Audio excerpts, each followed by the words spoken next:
castelo forte é o nosso Deus. Vamos abrir, meus irmãos, Filipenses capítulo 3, para darmos continuidade às exposições que temos feito nesta carta. Filipenses capítulo 3, nós vamos ler do verso 12 ao verso 16.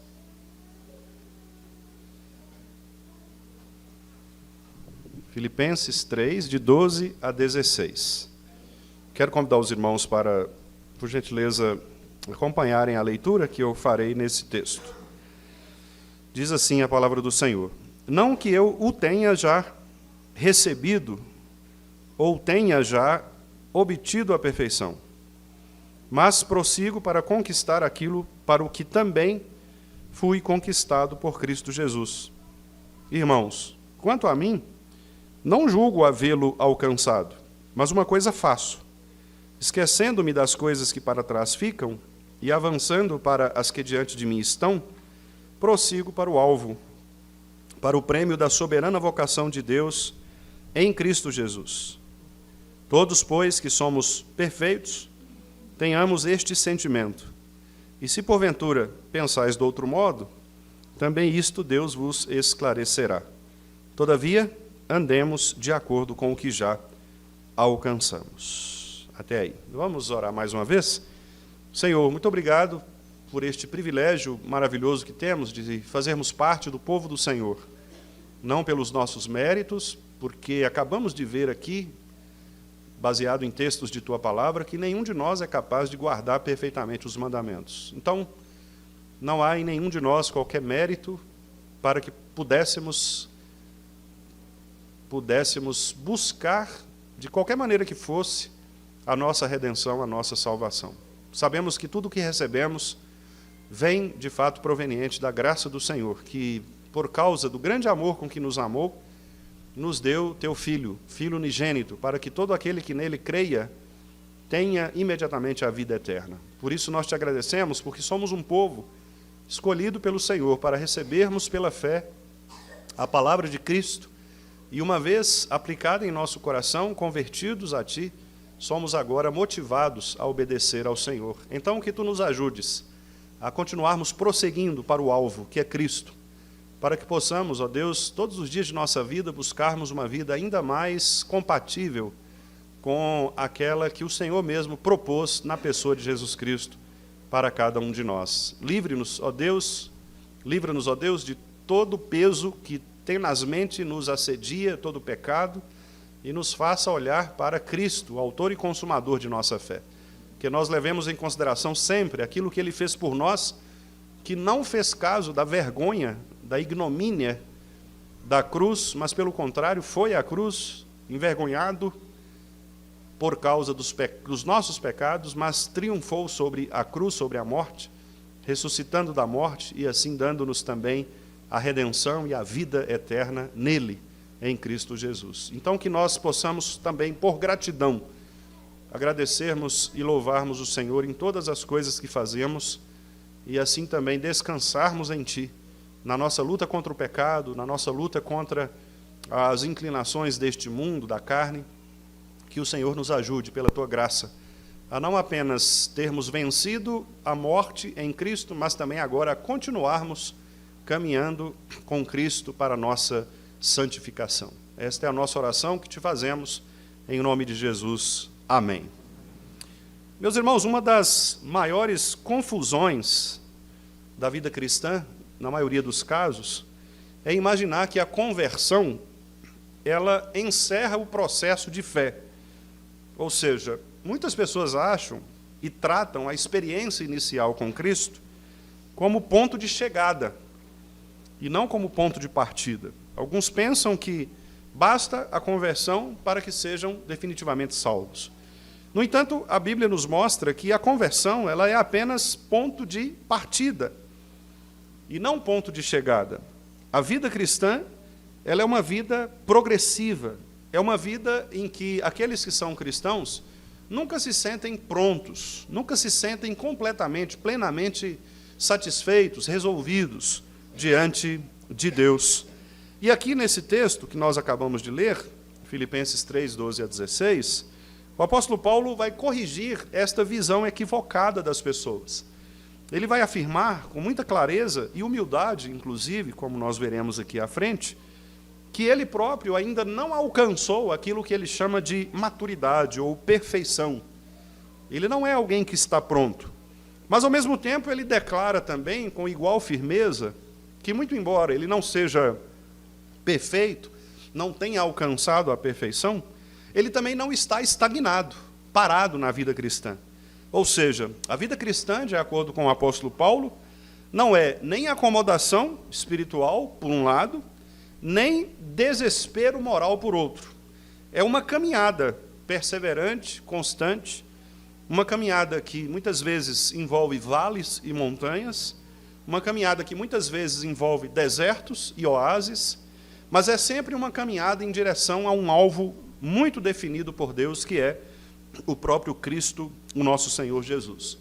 Esse texto, então, vai nos ensinar a viver nesta tensão, saudável até, entre aquilo que nós já somos, pela graça que nós já recebemos, mas aquilo que ainda nós não somos, ou seja, a glória futura que haverá de ser revelada em nós. O próprio apóstolo Paulo, escrevendo no outro lugar, disse que os sofrimentos deste mundo não podem ser comparados com a glória que há de ser revelada em nós. E ele começa a sua argumentação com bastante humildade, mostrando que, embora ele fosse apóstolo de Cristo Jesus, chamado pelo próprio Deus para ser um dos maiores fundadores de igrejas cristãs na sua época, com muita humildade, ele declara para os irmãos de Filipos e para nós que ele ainda não havia alcançado esta perfeição ou esta maturidade. Repare que ele inicia o texto com uma confissão surpreendente, porque nós poderíamos pensar, olha, o apóstolo Paulo é alguém de um nível superior. O apóstolo Paulo está em outro patamar. Mas ele mesmo declara para nós, não que eu já tenha alcançado ou que seja perfeito. Aqui nós vemos uma declaração que carrega um grande peso teológico e até pastoral. O verbo alcançar, que Paulo utiliza aqui, tenha recebido, né, na nossa tradução, ele usa recebido e obtido a perfeição, que é o verbo alcançar, que também poderíamos traduzir, né, por alcançar, significa chegar plenamente ao objetivo. Imagine alguém que está numa maratona e que deseja chegar ali na linha de chegada. Mesmo que ele não seja o primeiro, mas ele quer completar a prova. Aliás, muitas pessoas participam assim de competições. Eles não necessariamente se imaginam vencedores, mas o grande desafio pessoal que eles impõem sobre si mesmos é a capacidade de completar a prova. É disso que Paulo está falando. Paulo não está dizendo aqui de chegar em primeiro lugar, mas ele está dizendo de completar a prova. Ser perfeito aqui para Paulo, quando ele fala a respeito de perfeição, obviamente não significa perfeccionismo, como nós poderíamos equivocadamente entender, como se fôssemos alguém sem qualquer defeito. Mas o que Paulo quer dizer aqui é a completude cristã, ou, em outras palavras, e uma palavra talvez mais bem entendida por nós, a palavra maturidade.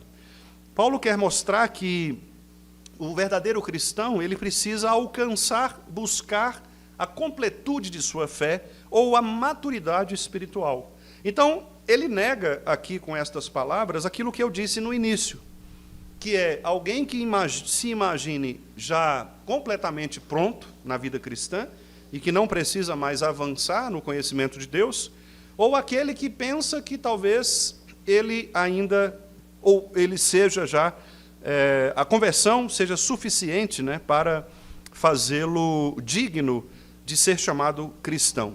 Paulo mostra aqui duas questões muito importantes, e ele destrói, por assim dizer, duas ilusões que são muito perigosas na vida cristã.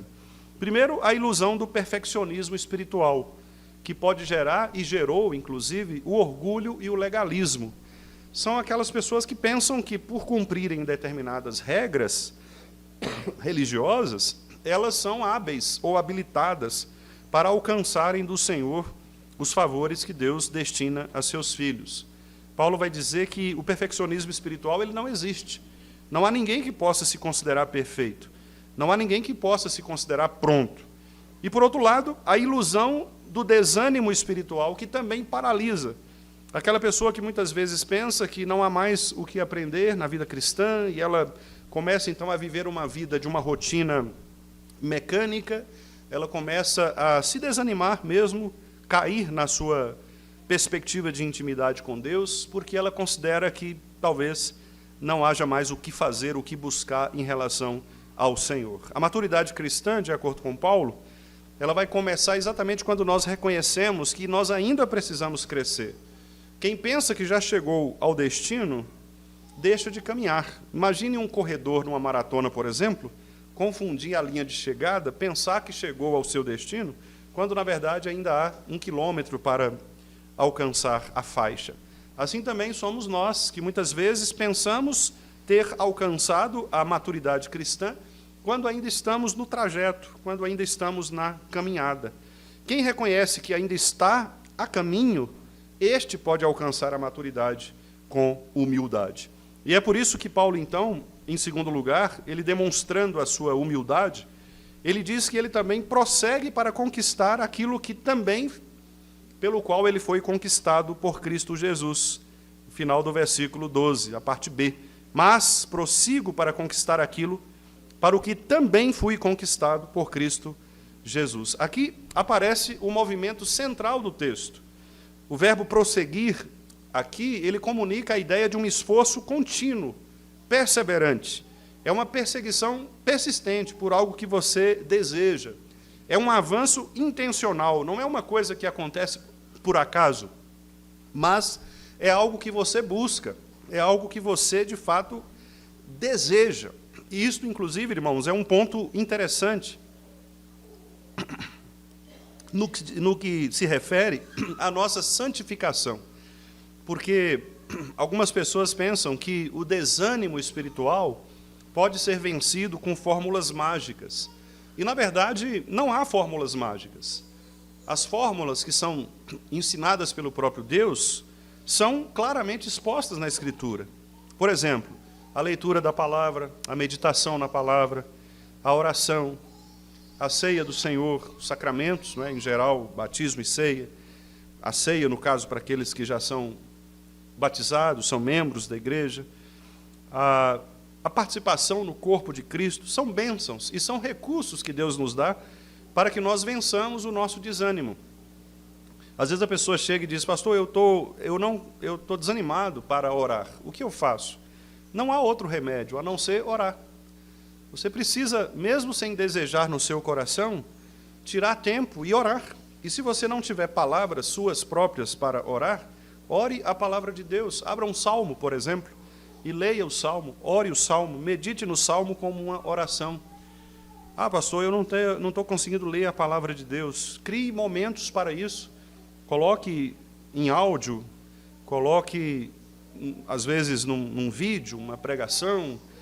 Tente anotar um versículo durante o dia e vença estas barreiras pelos próprios remédios que Deus assim estabeleceu. Porque a maturidade, ela é intencional, não é algo que acontece da noite para o dia, como se fosse uma questão somente extraordinária. Deus pode fazer um movimento de avivamento extraordinário? Pode. Deus pode, pelo seu poder, trabalhar os corações de pessoas para que elas se convertam e, a partir desse movimento, um grande avivamento aconteça na igreja, na região, em vários lugares. Mas isso é extraordinário. Não é assim que Deus ordinariamente age. A ação ordinária, comum, natural de Deus é usar os próprios meios que Ele estabeleceu para que nós sejamos curados. Uma pessoa que desenvolve cálculo renal, ela é orientada pelos médicos a tomar bastante água durante o dia. E essa pessoa que é orientada a tomar bastante água, ela sabe que este é um recurso natural, um recurso não extraordinário, apenas uma mudança de comportamento, um hábito que se precisa adquirir para que ela evite as crises renais frequentes. Uma pessoa que tem rinite alérgica, por exemplo, ela é orientada também a evitar ambientes que tenham poeira, ambientes que tenham circulação de ar diretamente no seu rosto. Elas são indicadas muitas vezes a usar um tipo de medicamento à noite, para que pela manhã, com a mudança climática, elas não sofram tanto. São recursos naturais. Da mesma maneira, o crente. Como que nós precisamos aprender a orar? Orando. Como nós vamos ler a Bíblia? Lendo. Não há recursos extraordinários. Deus faz com que as coisas naturais cumpram os seus propósitos naturais. Então, o fundamento que Paulo mostra aqui é que, embora não seja um mérito humano a busca pela salvação, é uma iniciativa divina sempre, Deus concorre conosco na sua santa providência para que nós possamos também buscar nele, em Cristo, as respostas para a nossa possível imaturidade. Paulo claramente diz: prossigo para conquistar aquilo para o que também fui conquistado em Cristo. Repare que, em outras palavras, o que Paulo quer dizer é que ele já possui em Cristo os recursos necessários para que ele possa prosseguir. Ele já possui, porque Cristo deu para ele, Cristo comprou para ele, Cristo conquistou para Paulo aquilo que Paulo precisava para avançar na fé. Então isso mostra, irmãos, que a graça, ela não elimina o esforço humano. A graça de Deus, ela orienta o nosso esforço, ela sustenta o nosso esforço. Um não crente, ele pode buscar os meios que quiser para alcançar a santificação, mas ele não vai conseguir, porque ele não recebeu de Cristo esta capacitação da graça do Senhor, porque a palavra diz que a fé, ela é dada por Deus, é dom de Deus, é presente.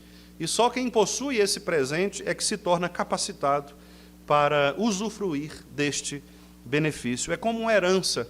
Você recebe uma herança, a herança está no seu nome, e você é que precisa usufruir desta herança. As outras pessoas poderão usufruir desde que você distribua para elas. Mas ninguém pode usurpar a herança que pertence a você. A mesma coisa também os cristãos. Ninguém pode usurpar a herança que nos é dada em Cristo Jesus.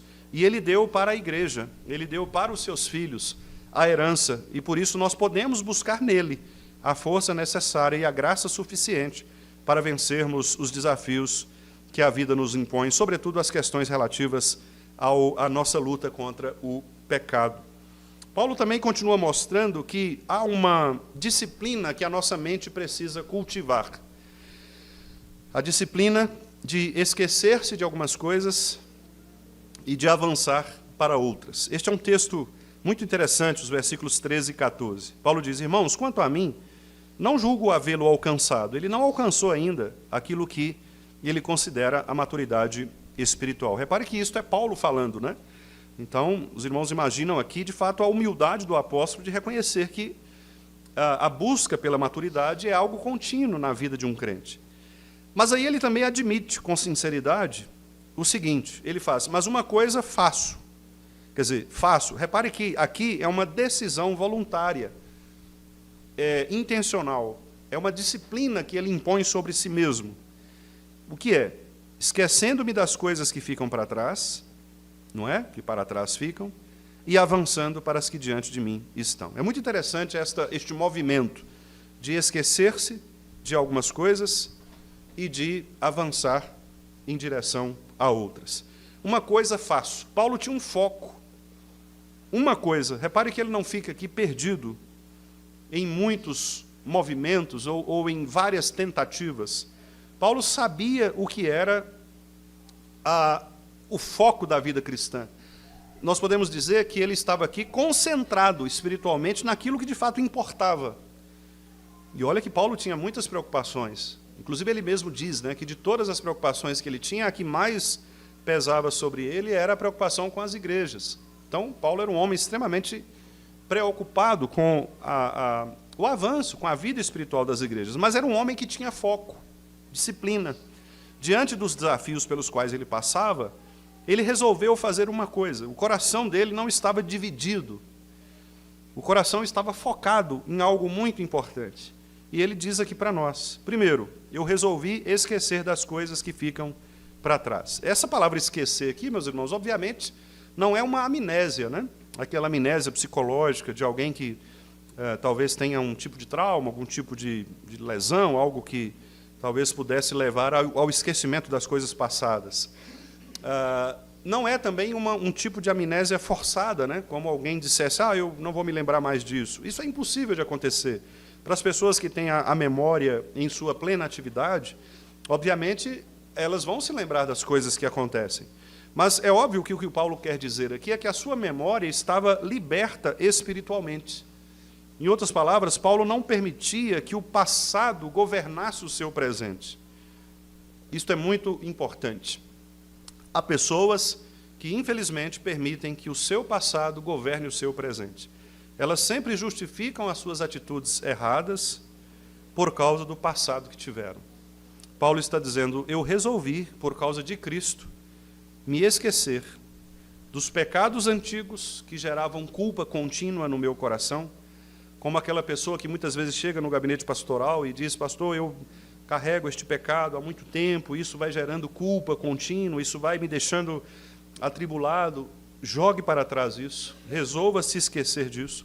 O que passou, passou, você não precisa mais falar sobre estas coisas, porque Deus carregou em Cristo o seu pecado. Sucessos passados também, que muitas vezes geraram orgulho no seu coração. Então, conquistas do passado que talvez você fique trazendo, carregando, como se aquilo fosse agora coisa do presente, aquilo também passou, isso não mais deve ser considerado, a sua vida é outra, o momento é outro, né? Você diz, pastor, lá na minha época, sim, nós fazíamos assado, era de tal jeito. Sim, foi muito bom naquela época, foi muito produtivo, mas hoje nós vivemos um outro momento, nós vivemos um outro tempo. Pastor, porque antigamente o senhor precisava de ver como que era. Ótimo, acredito que era muito bom mesmo, mas hoje nós vivemos num outro momento, é uma outra geração, é uma outra época, as pessoas são diferentes, os adolescentes são outros, as crianças são outras. Então, o passado não pode gerar em nós expectativas falsas, experiências espirituais que muitas vezes se tornam ídolos de nossa memória. Talvez você teve alguma experiência espiritual do passado que muitas vezes se torna idolatria. E até mesmo pessoas do passado muitas vezes se tornam ídolos. Pessoas que muitas vezes são nomes recorrentes dentro da história da igreja, seja de que época for, que se tornam muitas vezes ídolos dentro da igreja, dentro daquela comunidade, dentro daquela cultura, dentro daquele contexto. Estas coisas precisam ficar para trás. Viver preso ao passado, meus irmãos, tendo ele sido bom ou ruim, sempre vai impedir o nosso avanço. Este é um dos grandes problemas do tradicionalismo, que não é conservadorismo, diga-se de passagem. O tradicionalismo é aquela visão de que você precisa manter a tradição simplesmente porque foi assim que foi feito o tempo inteiro. Então, isso impede o avanço, isso impede o progresso. E o Evangelho nos chama a aprender com o passado, sim, mas a não viver sob o domínio do passado. São coisas distintas.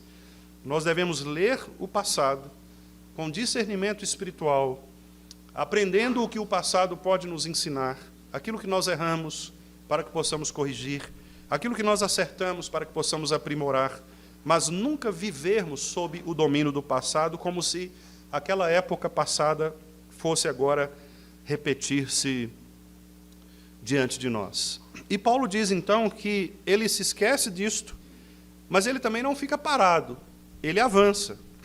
Porque, às vezes, a pessoa ela se esquece do passado, fica presa ao presente, e não dá um passo adiante. Aqui Paulo está dizendo, avançando para as que diante de mim estão.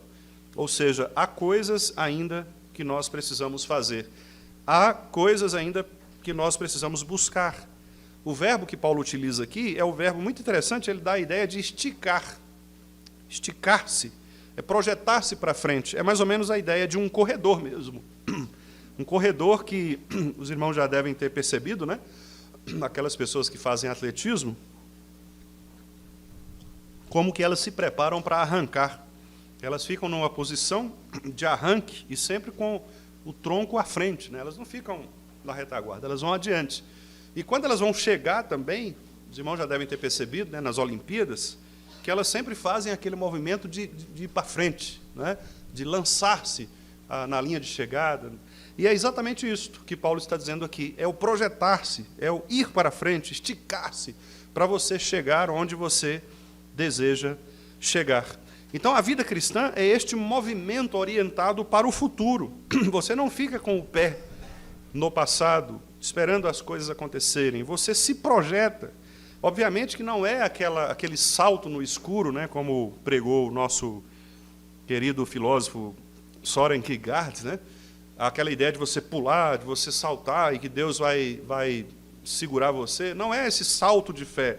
É óbvio que a Bíblia nos ensina a planejar, nos ensina a prudência, nos ensina a sabedoria na tomada de decisões. Mas o que Paulo está dizendo é que nós não devemos fincar o pé no passado, como se não houvesse coisas pelas quais nós devamos lutar, buscar. O alvo ainda precisa ser alcançado. E o alvo aqui, meus irmãos, curiosamente, né, para discernir muitos dos alvos que são buscados na contemporaneidade, Paulo não está falando de sucesso ministerial, Paulo não está falando de reconhecimento humano, Paulo não está falando de estabilidade terrena. Eu admiro muito alguns irmãos, e não vou dizer que isto é um erro, obviamente. Eu não considero um erro. Mas é muito engraçado, eu acho engraçado. Ao invés de achar errado, eu acho engraçado. Talvez vocês não vão achar tão engraçado quanto eu acho, mas, por exemplo, na minha geração, aqueles irmãos que são mais ou menos da minha idade, ou seja, 20 e poucos anos, vocês vão se lembrar o seguinte, de que os nossos pais eles tinham assim, uma ideia muito clara do que nós precisávamos fazer. Um concurso público, para você ter estabilidade, não é? Você não poderia casar sem ter uma casa, não é isso? E se casasse, você deveria evitar ter muitos filhos. Afinal de contas, a inflação era muito alta, né? Você comprava um pãozinho pela manhã, o pão francês, à noite era outro preço, porque a inflação, diariamente, ela modificava. Essa era uma mentalidade muito comum, não é? E, às vezes, existem algumas pessoas que até hoje pensam assim. Para você fazer as coisas, você precisa buscar estabilidade. Então, você não vai se casar se você não comprar uma casa antes. Não é? E aí a pessoa, às vezes, ela foca nestas questões que dizem respeito à estabilidade, digamos, patrimonial ou financeira, né, em alguns casos. Jovens que dizem, não, eu só vou casar depois que terminar a faculdade. Minha faculdade é mais importante do que o meu casamento.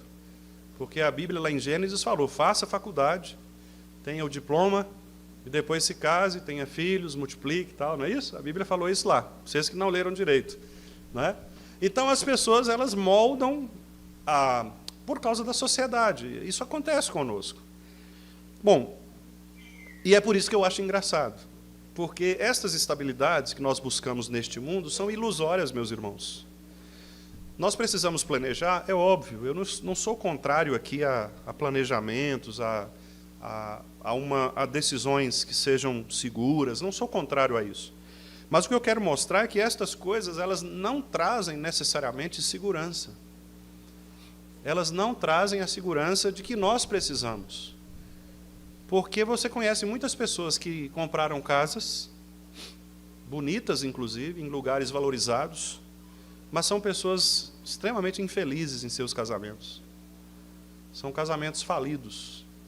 Depois, inclusive, a casa vira objeto de disputa judicial para saber quem vai ficar com o quê.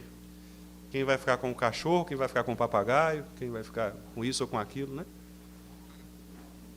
Jesus é sábio, e ele disse, não acumulem para vocês coisas deste mundo, porque a traça e a ferrugem corroem.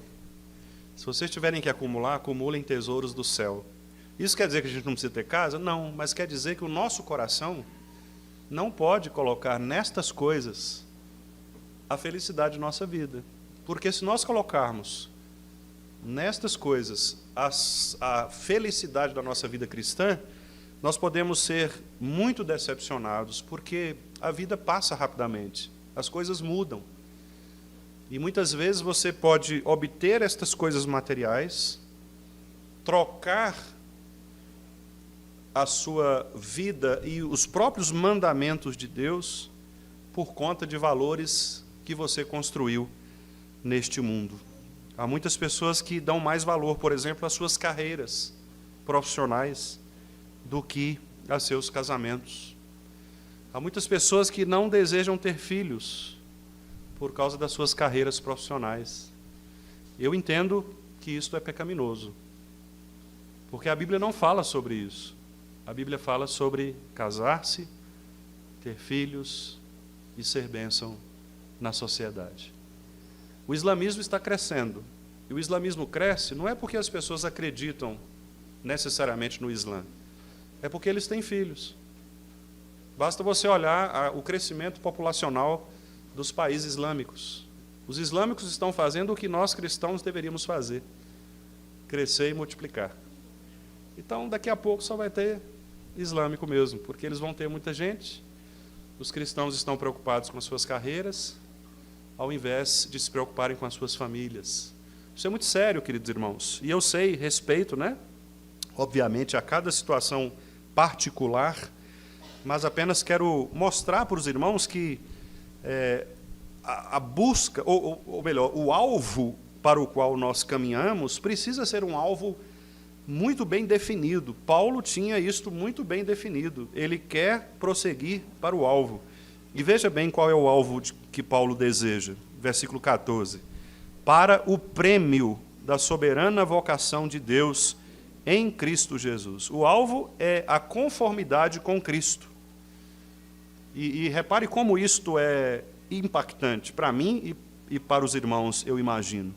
Porque o alvo aqui, o prêmio, não é a nossa salvação por mérito, não são as possíveis bênçãos terrenas, materiais que Deus nos dá, E Deus nos dá muitas bênçãos terrenas, muitas bênçãos materiais, obviamente, mas o prêmio não é isto. O prêmio, de acordo com Paulo, é receber ou se conformar com a vocação de Deus em Cristo Jesus. Em outras palavras, irmãos, para ser bem claro, o que Paulo está dizendo é: você está sendo recriado à imagem de Jesus Cristo. Este é o alvo da sua vida cristã. Você não tem que desejar, primariamente, em primeiro lugar, ter diplomas pendurados na sua parede. Você pode tê-los, não há nenhum pecado quanto a isso.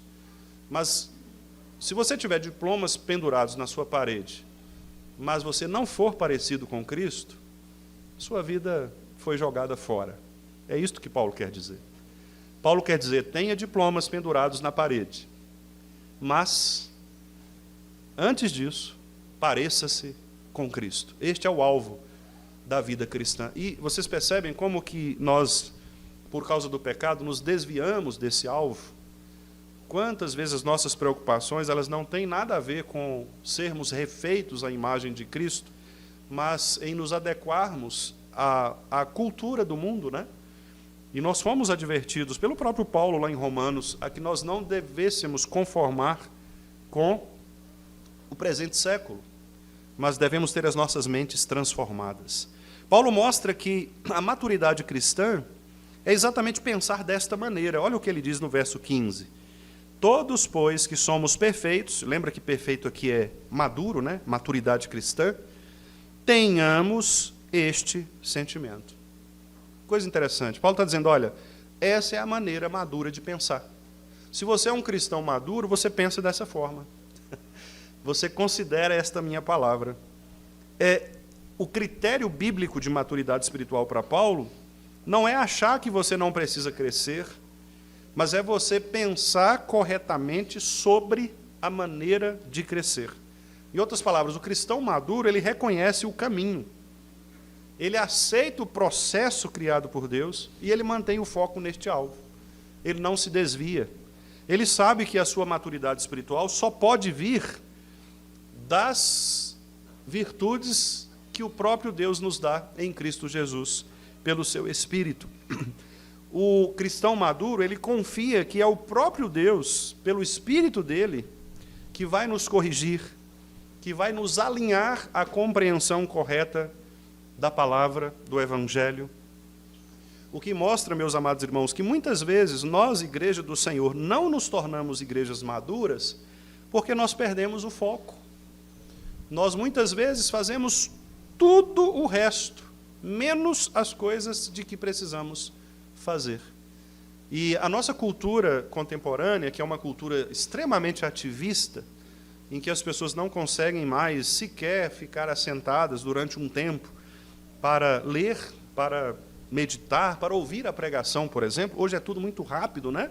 As notícias, basta você rolar. Então, a nossa mente é uma mente extremamente bagunçada, extremamente desorganizada, né? Superficial, porque você não se aprofunda em nada. Nesta geração, nesta nossa época, nós não podemos perder o foco. São muitas as vozes que estão gritando aí nos nossos ouvidos, e nós precisamos ter o cuidado de não perdermos o foco. Interessante que quando o conselho de nossa igreja tomou a importante, sábia decisão de, a partir do próximo ano, termos o culto também pela manhã, interessante que, na conversa ali com alguns irmãos, um dos irmãos disse: mas pastor, é exatamente isto, não é? Porque nós somos chamados, no dia do Senhor, para cultuarmos o Senhor. E eu fiquei muito feliz com aquilo, porque foi uma compreensão, de fato, correta biblicamente. O ato mais importante que um crente pode fazer no dia do Senhor é cultuar o Senhor. As outras coisas nós podemos fazer noutros dias. E há coisas que nós fazemos no domingo que não são erradas, mas seria muito melhor se nós as fizéssemos no outro dia. E isso não quer dizer, meus irmãos, que nós estamos sendo legalistas, ou isto ou aquilo. Significa dizer que nós estamos colocando as coisas nos lugares certos. Prioridades em primeiro lugar. Como disse C.S. Lewis certa vez, né, que a vida cristã se constitui em, primeiro, as coisas primeiras. O que é primeiro, vem primeiro. Né? O que vem primeiro na sua vida? Deus. E, em segundo lugar, a sua família. Isso precisa ser prioridade. Porque, senão, se você inverter as coisas, você vai ter problema. O trabalho vem em terceiro lugar. Porque, se você tiver uma família e não trabalhar, você vai ter problema com a sua família. Não é? Então, são prioridades. É uma sequência de situações, de decisões que você precisa tomar. E na vida cristã não é diferente. Nós poderíamos deixar de fazer todas as outras coisas, mas não podemos deixar de cultuar o Senhor. Às vezes, alguns irmãos entendem equivocadamente isso e acabam até ficando chateados, né, com a maneira como nós falamos, às vezes como o pastor fala, mas não é no sentido de desmerecer nenhuma das atividades da igreja. Eu penso que muitas das atividades da igreja são muito importantes, mas nós não podemos colocá-las no mesmo peso. Então, é importante termos as sociedades internas que fazem, por exemplo, seus trabalhos. É importante. Mas estas coisas não substituem o culto ao Senhor. Não podem substituir. Porque, primeiro, as coisas primeiras. Se você fizer uma atividade da sociedade interna no sábado à noite, e esta sociedade atrapalhar você a vir pela manhã cultuar o Senhor no domingo, está errado. Essa atividade não deveria existir. Porque, primeiro, as coisas primeiras. Não é que a atividade está errada, ela está colocada no lugar errado. Ela pode ser realizada em qualquer outro momento, desde que ela não afete as coisas primeiras. É simples assim. Não é uma questão de você dizer que uma coisa é boa ou ruim. É de colocá-las na devida ordem. E quando nós, igreja, misturamos esta ordem, nós deixamos de crescer. A Bíblia diz claramente que a palavra de Deus e a oração são os meios dados pelo próprio Deus para que nós tenhamos intimidade com Ele. Quando nós passamos a subverter isso e tentar outras coisas, por exemplo, pastor, o pessoal está muito desanimado espiritualmente. O que o senhor sugere? Vamos fazer uma noite de pizza. A noite de pizza é excelente, inclusive pode me convidar, eu gosto de pizza. Mas a noite de pizza não é um remédio espiritual. Ela pode ajudar a fazer amizades, ou até destruir amizades, porque às vezes alguém briga com o outro ali também, né, por causa do sabor da pizza e tal. Mas não é um remédio espiritual, percebem? O remédio espiritual é palavra de Deus e oração. É isso que falta. Ah, pastor, mas nós precisamos ter mais tempo juntos. Ótimo, isso é muito bom. Você pode criar esse momento em várias situações da sua vida. Ninguém é contra você se encontrar com os irmãos, ter confraternizações, isso é maravilhoso. Mas isso só vai funcionar se você tiver os remédios certos, os remédios espirituais. É curioso, porque, como eu disse anteriormente, se você tem um cálculo renal, você precisa tomar água. E é interessante que nós não discutimos com o médico.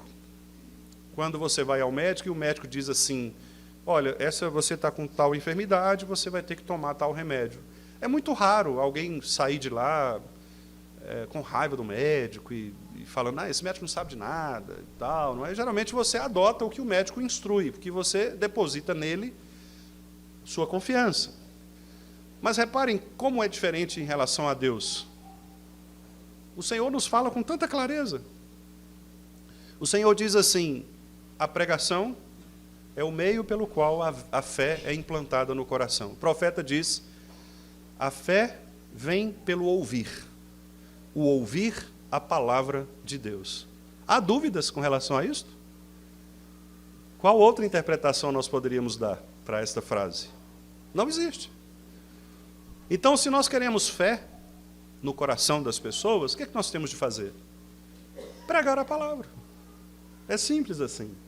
E é crer que Deus, como nós vimos pela manhã, no texto de Coríntios, né? Capítulo 1, verso 9, Paulo dizendo, fiel é Deus. Deus é fiel, meus irmãos, e Ele não mente em relação àquilo que Ele mesmo estabeleceu. E eu quero então encerrar mostrando que a nossa responsabilidade é andar conforme a vontade do Senhor. Veja o que Paulo diz aí no verso 16. Andemos de acordo com o que já alcançamos. Então, Paulo une graça e responsabilidade. Não vivemos à altura da glória futura, mas devemos viver à altura da luz já recebida. O crescimento cristão, ou a maturidade, é progressivo. Então, eu concluo dizendo que esse texto, ele nos apresenta uma visão muito realista e esperançosa da nossa vida cristã. Nós não somos perfeitos, mas estamos caminhando para alcançarmos a vida cristã. Não alcançamos o alvo ainda, mas sabemos onde ele está e nós precisamos ter o foco necessário para buscarmos este alvo. Com humildade, reconhecendo os nossos limites, com esforço, sustentado pela graça de Deus, com foco, libertos do passado e daquilo que nós lemos em Hebreus, né? Daqueles penduricalhos que nos atrapalham na nossa corrida cristã, com esperança, orientados pela glória futura e com fidelidade, andando segundo esta graça que nós recebemos do Senhor. Eu creio que a igreja que vive desta forma, com humildade, esforço, foco, esperança, fidelidade à palavra de Deus, irmãos, é uma igreja que não vai se acomodar no seu passado, nem vai se desesperar em relação aos desafios futuros. É uma igreja que vai caminhar sempre, vai crescer sempre, e ela vai perseverar sempre. Que o nosso Deus, em Cristo Jesus, nos conceda um coração como o de Paulo, que resolveu uma coisa fácil, resolveu levar a sério a sua vida cristã e buscar a maturidade necessária para que possamos, assim, crescer na graça e no conhecimento do nosso Senhor Jesus Cristo. Que Ele, assim, nos abençoe, no nome de Jesus.